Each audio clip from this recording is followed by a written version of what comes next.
معزز سامعین کرام، السلام علیکم ورحمۃ اللہ وبرکاتہ۔ نحمدہ ونصلی علی رسولہ الکریم، اما بعد فاعوذ باللہ من الشیطان الرجیم، بسم اللہ الرحمن الرحیم۔ باب الایمان والنذور۔ عن ابن عمر قال اکثر ما کان النبی صلی اللہ علیہ وسلم یحلف لا ومقلب القلوب، رواہ البخاری، صدق اللہ العظیم۔ معزز سامعین، ایک مرتبہ بارگاہ رسالت میں درود و سلام کا ہدیہ پیش کریں اور پڑھیں بآواز بلند، اللہم صلی علی سیدنا شفیعنا بارک وسلم، صلاۃ و سلام علیک یا رسول اللہ، صلاۃ و سلام علیک یا حبیب اللہ۔ آج درس حدیث میں جو بیان ہے وہ قسم اور نظر کا۔ باب الایمان والنذور، قسموں اور نذروں کا بیان۔ قسم جانتے ہیں؟ جانتے ہیں۔ نذر یہ بھی جانتے ہیں۔ قسم کسے کہتے ہیں؟ وعدہ کو، وعدہ کرنے کو۔ اور اگر کوئی گزرے ہوئے پر قسم کھائے تو وہاں تو کوئی وعدہ نہیں، گزری ہوئی چیز پر، جیسے قسم خدا کی وہ آ گیا، یہاں تو کوئی وعدہ نہیں۔ قسم کہتے ہیں اپنی بات کو مضبوط کرنے کے لیے۔ قسم کس کو کہتے ہیں؟ اپنی بات کو مضبوط کرنے کے لیے کیا کیا جاتا ہے؟ قسم کھایا جاتا ہے۔ سمجھ میں آ رہی ہے نا؟ قسم کی 3 قسمیں ہیں۔ قسم کی ہیں کتنی قسمیں ہیں؟ 3۔ قسم گموس، قسم لغو اور قسم منعقدہ۔ سمجھ میں آ رہی ہے نا؟ کتنی قسمیں ہیں؟ 3 قسمیں ہیں۔ قسم غموس پر کیا ہے؟ گناہ ہے۔ سمجھ میں آ رہی ہے نا؟ قسم غموس میں کیا ہے؟ گناہ۔ اس پر توبہ کرنا کیا ہے؟ ضروری ہے، اگر کوئی قسم غموس کھا لے۔ قسم لغو، نہ اس میں کفارہ ہے نہ کوئی گناہ ہے۔ اور تیسری قسم جو ہے وہ ہے قسم منعقدہ، اس میں کیا ہے؟ کفارہ ہے۔ اس میں کیا ہے؟ کفارہ ہے۔ اب تینوں قسم کی تعریف سنیں۔ قسم غموس اس قسم کو کہتے ہیں کہ جان بوجھ کر گزری ہوئی بات پر جھوٹی قسم کھانا، جان بوجھ کر۔ جیسے کوئی قسم کھا لے کہ اللہ کی قسم وہ آ گیا، حالانکہ وہ جانتا ہے کہ نہیں آیا، وہ جانتا ہے کہ نہیں، جان بوجھ کر وہ کیا کر رہا ہے؟ جھوٹی قسم کھا رہا ہے، تو ایسی قسم کھانے والا گنہگار ہے۔ کیا ہے؟ گنہگار ہے۔ سمجھ میں آ رہی ہے نا؟ اس پر کیا ہے؟ اس کے لیے ضروری ہے کہ وہ توبہ کرے۔ کیا کرے؟ وہ توبہ کرے۔ دوسری بات، اگر وہ جانتا ہے، اسے یقین ہے کہ وہ آ گیا ہے، اسے یقین ہے کہ فلاں شخص آ گیا ہے، لیکن حقیقت میں وہ نہیں آیا تھا۔ سمجھ میں آ رہی ہے نا؟ یعنی اپنی جان بوجھ کے تو وہ قسم سچی ہی کھا رہا ہے، لیکن حقیقت میں وہ ویسا نہیں ہے۔ جیسے مثال کے طور پر ہم نے قسم کھایا کہ قسم خدا کی فلاں آ گیا ہے، اور حقیقت میں وہ نہیں آیا تھا، اور ہم جھوٹ بھی نہیں، مجھے یقین ہے کہ وہ کیا ہے؟ آ گیا ہے، تو اس قسم کے قسم کو قسم لغو کہا جاتا ہے۔ اس میں نہ کفارہ ہے نہ گناہ ہے، اس میں نہ کفارہ ہے اور نہ گناہ ہے۔ اور ایک قسم ہے منعقدہ۔ قسم منعقدہ کس کو کہتے ہیں؟ آئندہ کے لیے قسم کھائے کہ قسم خدا کی میں فلاں کام کروں گا، سمجھ میں آ رہی ہے نا، قسم خدا کی میں وہاں جاؤں گا، یعنی آنے والے کے لیے، فیوچر کے لیے جو قسم کھائی جاتی ہے اس قسم کو کیا کہتے ہیں؟ قسم منعقدہ کہتے ہیں۔ اور ایسی قسم کو توڑنے پر کفارہ واجب ہوتا ہے۔ کیا ہوتا ہے؟ کفارہ واجب ہوتا ہے۔ اور قسم کو توڑنے کا کفارہ کیا ہے؟ تو قسم کو توڑنے کا کفارہ یہ ہے کہ ایک غلام آزاد کرے۔ کیا کرے؟ ایک غلام آزاد کرے۔ اب تو وہ دور ہے نہیں، ہے نا؟ اللہ تعالیٰ ارشاد فرماتا ہے یؤاخذکم اللہ فی اللغو، اللہ تعالیٰ مواخذہ نہیں فرماتا ہے قسم لغو میں، لیکن مواخذہ فرماتا ہے اس قسم میں، یعنی قسم منعقدہ میں۔ تو اب کیا ہے کہ اگر کوئی اس قسم کو توڑ دے، قسم منعقدہ کو، تو اس کا کفارہ ہے ایک غلام، اور اگر یہ نہ ہو تو 10 مسکین کو کھانا کھلانا۔ کیا ہے؟ 10 غریب کو کیا کرنا؟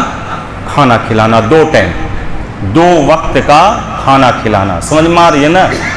یا اس کی قیمت دے دینا۔ اب یہاں پر ایک سوال ہے کہ اگر آپ نے ایک مسکین کو صبح کا کھانا کھلایا ہے تو دوسرے مسکین کو شام کا نہیں کھلا سکتے، اسی مسکین کو کیا کرنا؟ صبح کا کھانا کھلانا، سمجھ میں؟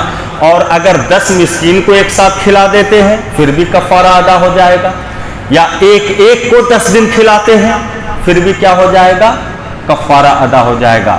اگر یہ نہیں ہو سکتا ہے تو 10 مسکین کو کپڑا پہنانا۔ کیا پہنانا؟ کپڑا، وہ بھی درمیانی، جو ایک درمیانی آدمی پہنتا ہے، سمجھ میں آئے؟ نہ زیادہ مہنگا نہ زیادہ گھٹیا، بلکہ درمیانی کپڑا۔ اور اگر آپ یہ بھی نہیں کر سکتے ہیں تو پھر یہ ہے کہ 3 روزے رکھنا۔ کیا کرنا؟ 3 روزے رکھنا۔ یہ قسم منعقدہ کو جب کوئی توڑ دے تو یہ اس کا کیا ہے؟ کفارہ ہے، سمجھ میں آ رہی ہے نا؟ یعنی کفارہ ادا کر دے گا تو پھر اس پر کوئی گناہ نہیں ہے، سمجھ میں آ رہی ہے نا؟ اب منعقدہ سمجھ گئے، آئندہ کے لیے کیا کرنا؟ اپنی بات کو مضبوط کرنا، سمجھ میں آئے نا؟ جیسے قسم خدا کی میں یہ نہیں کروں گا، میں وہ نہیں کروں گا، یعنی آئندہ میں ہونے والا ہو، گزشتہ میں نہیں۔ گزشتہ میں تو اگر آپ نے جھوٹی قسم کھا لیا تو وہ غموس ہے، گنہگار ہوئے، توبہ ضروری ہے، سمجھ میں آ رہی ہے نا؟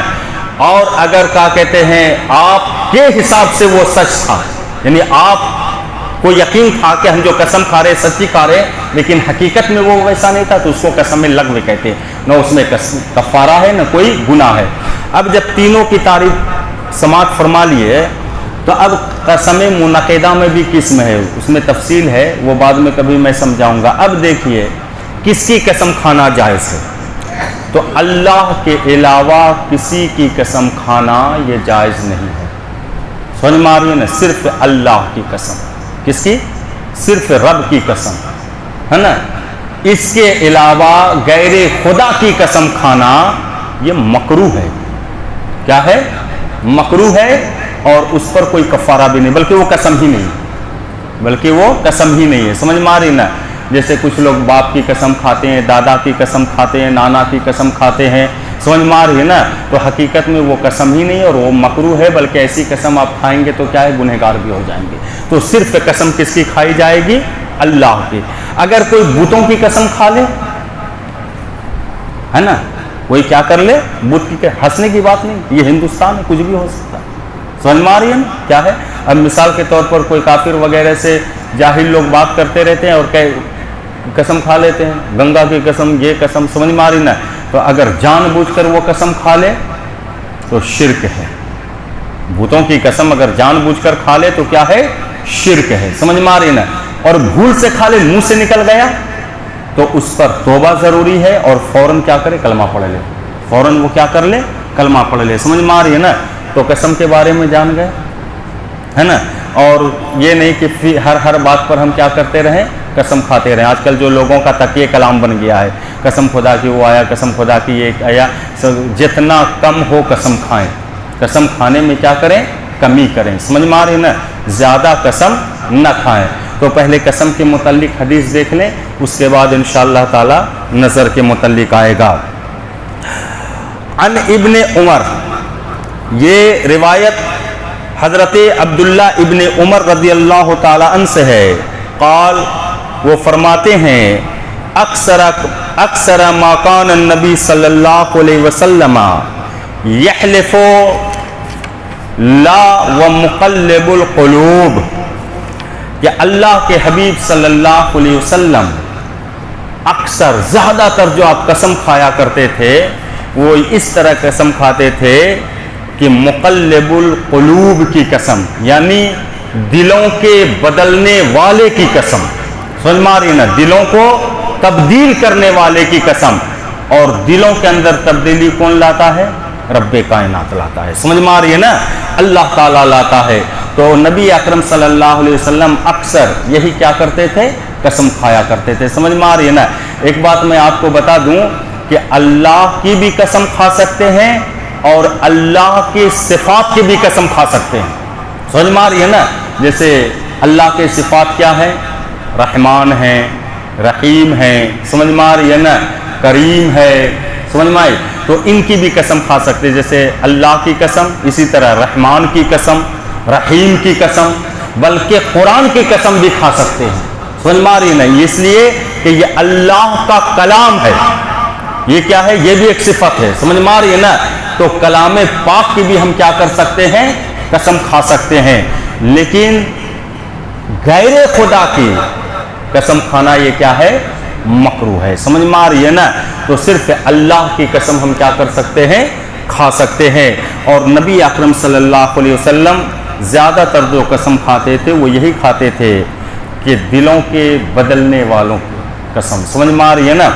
اور اس حدیث پاک کو مشکات شریف کے علاوہ بخاری شریف میں بھی روایت کیا، امام بخاری نے اپنی بخاری شریف میں بھی اس حدیث کو کیا کیا ہے؟ روایت کیا ہے۔ وَأَنْ أَنَّ رَسُولَ اللَّهِ صَلَّى اللَّهُ عَلَيْهِ وَسَلَّمَ قَالَ إِنَّ اللَّهَ يَنْهَاكُمْ أَن تَحْلَفُوا بِآبَائِكُمْ مَنْ كَانَ حَالِفًا فَلْيَحْلِفْ بِاللَّهِ أَوْ لِيَصْمُتْ۔ اب یہ جو حدیث پاک آ رہی ہے یہ بھی حضرت عبداللہ ابن عمر سے روایت ہے، وہ فرماتے ہیں کہ بے شک نبی اکرم صلی اللہ علیہ وسلم نے ارشاد فرمایا، ان اللہ ینہاکم، کہ بے شک اللہ تعالیٰ تم کو منع فرماتا ہے، ان تحلفوا بآبائکم، کہ تم قسم کھاؤ اپنے باپ دادوں کی، سمجھ میں آ رہی ہے نا۔ عرب میں جو لوگ تھے تو وہ زیادہ تر کیا ہے؟ اپنے باپ دادا کی قسم کھاتے تھے، سمجھ میں آ رہی ہے نا۔ تو آقا فرماتے ہیں کہ رب نے منع فرمایا کہ تم اپنے باپ داداؤں کی قسم نہ کھاؤ، سمجھ میں آ رہی ہے نا۔ کان حالفا فلیحلف باللہ، تو اگر تم کو قسم ہی کھانا ہے، حلف ہی اٹھانا ہے، تو اللہ کی قسم کھاؤ یا خاموش رہو، سمجھ میں آ رہی ہے نا۔ یعنی صرف اور صرف کس کی قسم کھاؤ؟ رب کائنات کی قسم کھاؤ، یا نہ کیا رہو؟ کوئی قسم نہ کھاؤ، چپ رہو، سمجھ میں آ رہی ہے نا۔